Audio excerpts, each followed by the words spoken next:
big families here, like large groups of you guys.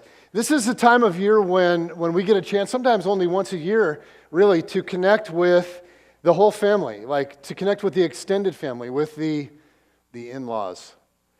And I don't know about your in-laws, but mine are very competitive. Jen's dad is quite possibly the most competitive human being on planet Earth. And in the summer of 2012, I had this little contest with him and my brother-in-law, with my in-laws, summer of 2012. So it was pre-season, it was August, and Jen's dad and her brother and I had this little Predict the Seahawks regular season record contest. And this was like an intense contest because with them, every contest is intense. And in Jen's family, the way it works is winners get paid unbelievable homage, and losers have to grovel for eternity. And so get this, in the summer of 2012, we had this little contest, this Predict the Seahawks regular season record contest, and I predicted that the Seahawks would go 11-5. Does anyone know what they went in 2012? 11-5. It was awesome. And so this last year in August, we're hanging out, and I said, hey, we should do that again. And so for this year, I thought, you know what, they were really good last year. Russell Wilson's coming back. You know what, so I predicted that they would finish the regular season this year 14-2. Does anybody know their record at the moment? It's 12-3. So okay, if they had won on Sunday, I would be on pace to have perfectly predicted the Seahawks regular season record 2 years in a row. Oh, man. Does anybody know the odds of perfectly predicting the Seahawks record 2 years in a row? I don't either, but it is awesome. Okay, it would have been unbelievable. So my brother-in-law emailed me this last week, and he was like just conceding this thing. He was like, they're going to win their last two games. So he's anticipating my victory, and he emailed me to congratulate and to exalt me, and he called me the Swami.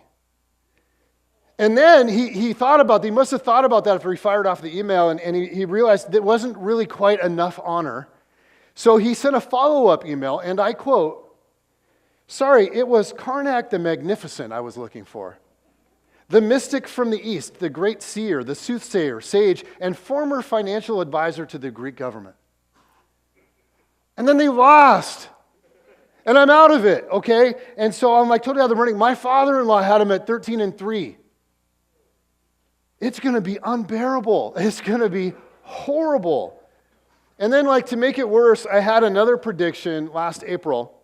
The Mariners, if you remember back, the Mariners absolutely crushed it in spring training. Okay, they had hit the most home runs ever in spring training, ever. They looked unbelievable, unstoppable. So I boldly predicted last year, right before the season started, that they would make the playoffs. That they would win 90 games. Does anyone know how many games the Mariners won last year? No one cares because they were horrible again. And so I'm looking at this, I'm going, you know what, I think I need to get out of the prophecy business. Because the truth is, I'm a big fat homer. But man, I love my Mariners and I love my Seahawks. And, if you're a 49ers fan, Jesus loves you. George Carlin used to do a comedy routine, and he would compare baseball to football. And he says they're both great American sports, but he says if you watch closely the difference between baseball and football, they are completely different. They just have a totally different feel about them, and they couldn't be more opposite. And so, friends, George Carlin is going to launch us into our Christmas message tonight. For those of you that know George Carlin, that's just unbelievable. But he's going to do it. In baseball, George Carlin says, during the game, in the stands, emotions may run high or low, but there's kind of a picnic feeling. In football, during the game in the stands, you can be sure that at least 27 times you're capable of taking the life of a fellow human being. Several other options. He points out that baseball begins in the spring, the season of new life. Football starts in the fall when everything is dying. In football, there's a specialist who comes in to kick something. In baseball, there's a specialist who comes in to relieve somebody. Baseball has no time limit. We don't know when it's going to end. We might even get extra innings. Football is rigidly timed, and it will end even if we have to go to sudden death. And finally, he says the object of the two games is completely different. In football, the object is for the quarterback, the field general, to be on target with his aerial assault, riddling the defense by hitting his receivers with deadly accuracy in spite of the blitz, even if he has to use the shotgun. With short bullet passes and long bombs, he marches his troops into enemy territory, balancing his aerial assault with a punishing ground attack that punches holes in the forward wall of the enemy's defensive line. In baseball, the object is to go home, to be safe at home. And tonight I want us to think about that little word, home. And it's really interesting when you think about it because there may not be another word more powerful, like as emotionally charged as that one little word, home. It can fill your heart. It can make you smile. It can make you cry. It doesn't matter how old you are or how independent you might be or how much you've achieved. That one little word touches the deepest place in the human heart. And we think about home a lot this time of year. Many of you are visiting home or you're with family that you don't get to see very often. We think about home a lot this time of year, and we sing songs like, "There's no place like home for the holidays," or "I'll be home for Christmas." And with this many people gathered in a room, I'm betting that for many of you, the word home evokes very warm feelings.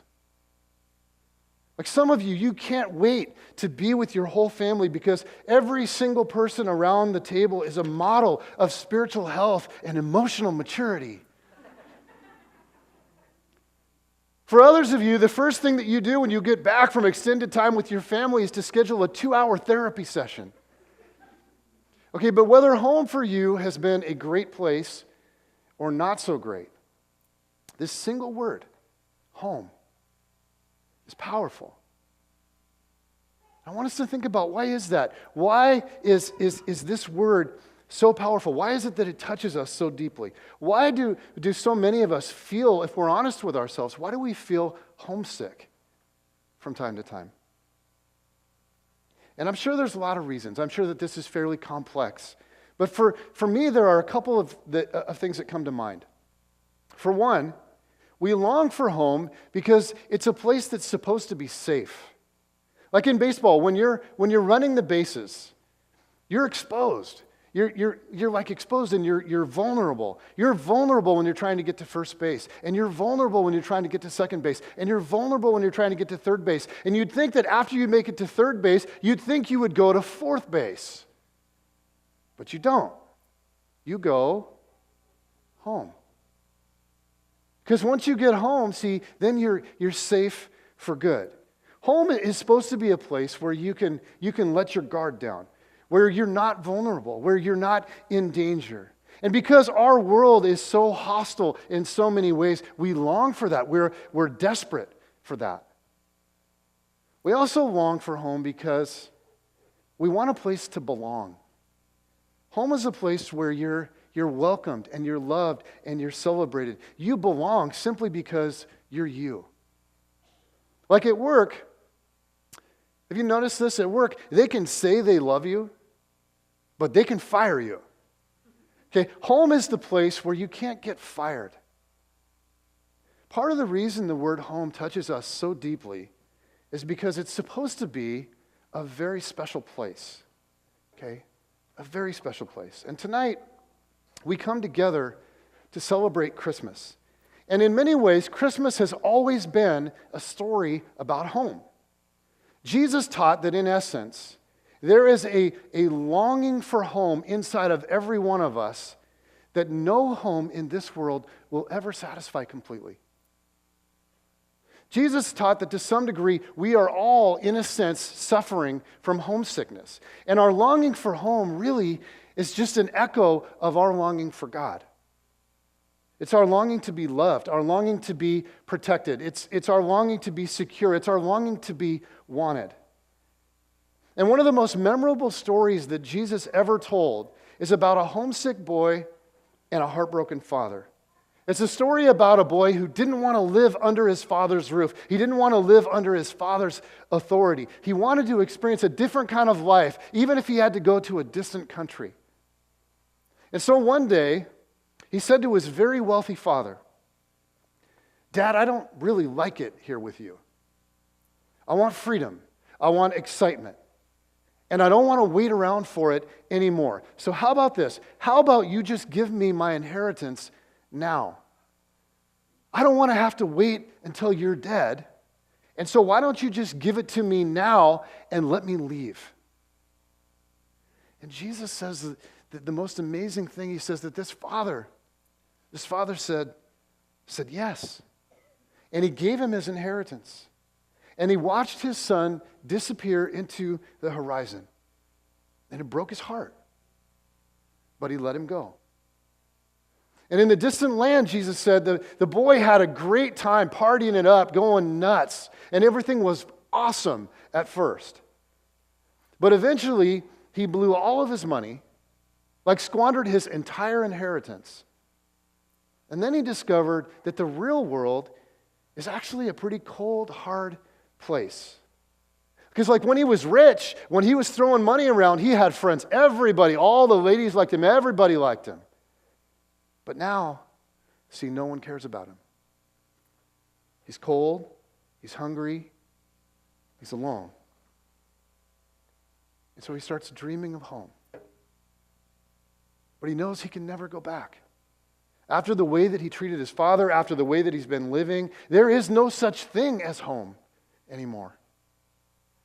But an idea comes to him, a plan. He thinks, maybe this is it. Maybe I can get it. And these are Jesus' words. Now listen to this. This is Luke chapter 15, verses 18 to 20. He said, "I will set out and go back to my father, and I will say to him, 'Father, I have sinned against heaven and against you. I'm no longer worthy to be called your son. Make me like one of your hired servants.' So he got up and went to his father."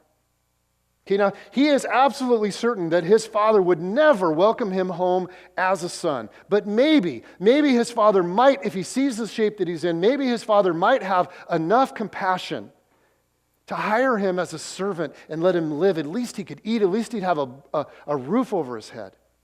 So he decides to give it a shot. And here we come to the pinnacle of the story. And let me read this for you. This is a beautiful picture that Jesus paints. This is Luke chapter 20 through 24. It says, "But while he was still a long way off," so his father looks out over the horizon, he sees him. "While he was still a long way off, his father saw him and was filled with compassion for him. He ran to his son, threw his arms around him, and kissed him. The son said to him, 'Father, I have sinned against heaven and against you. I'm no longer worthy to be called your son.' But the father said to his servants, 'Quick, bring the best robes and put it on him. Put a ring on his finger and sandals on his feet. Bring the fattened calf and kill it. Let's have a feast and celebrate. For this son of mine was dead and is alive again. He was lost and is found.' So they began to celebrate." And friends, Jesus is communicating to us here with brilliant imagery that this is God's heart towards every human being. He just wants you home. Like, it doesn't matter where you've been. It doesn't matter what you've done. It doesn't matter how you've treated him. He just wants you home.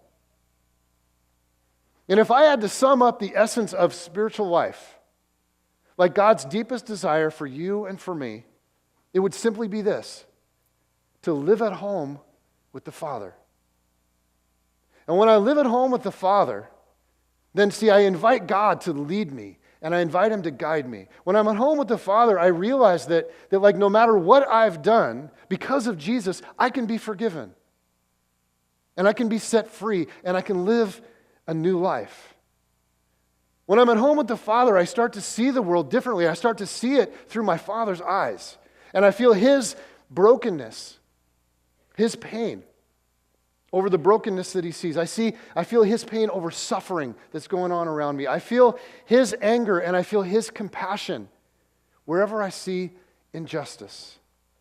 I feel His joy whenever love is given and received. When I'm at home with the Father, I remember that my life and my future are ultimately in His hands. Like everything in my future rests in His hands. It doesn't rest in the hands of my boss. It doesn't rest in the hands of my spouse or my ex. It doesn't rest in the hands of my father-in-law. My future rests in the hands of my Father in heaven. And I find that when I realize that, my anxiety and my fear are replaced with hope and with peace. And when I'm at home with the Father, I remember that I'm a stranger here. I feel so out of place sometimes because this world is not my home. But there is a home where I belong. And when this very short life is over, I will dwell there with my Father forever. To live at home with the Father is God's deepest desire for you and for me. And Christmas is a story of Jesus being sent to us, not only to invite us home, but ultimately to lead us there, to show us the way. It's a story of the King of Heaven, and this is unfathomable. It's a story of the King of Heaven leaving His home, like leaving the praises of angels, to come to a distant land seeking us, a land where He would be misunderstood, a land where He would be mistreated, where He would be falsely accused and arrested and executed. And yet somehow His life and His death and His resurrection have made possible for us the way home. And Christmas is a story of the greatest miracle. It's the story of God Himself becoming a human baby. The King of Heaven becoming an infant. And so tonight, in the middle of all of our obligations, in the middle of, and for many of you, all kinds of commitments and craziness, you're just trying to catch your breath. And we pause to reflect on that miracle, that God came to us. He came searching for us, seeking us. That He left His home and He entered our world to invite us and to lead us home. God, I thank You so much that despite everything else that's going on in our world and the craziness and the uncertainty and the relationships that are struggling, and I thank You that our destiny and our fate is not in the hands of our boss. It's not in the hands of our ex. It's not in the hands of somebody who doesn't love us. It's in Your hands, and You love us, and You love us deeply. You love us so much that You entered this world and You laid down Your life to lead us back home to You. And I pray for all of us that You would teach us and You would show us how to learn to live even in this life, even right now, to live at home with You. To allow Your Spirit to speak to our human spirit and let us know that we're loved and we are wanted, and ultimately nothing can take us out of Your grip. God, I pray that tonight, with the rest of our time here, as we just kind of wrap this up by singing 3 more beautiful songs, beautiful old songs that somebody wrote because their heart was deeply impacted by You and Your character. I pray that You would help us to see You, to feel You, to experience You, and to worship in this place. Here we are at Linwood High School, and I just pray that You would help us.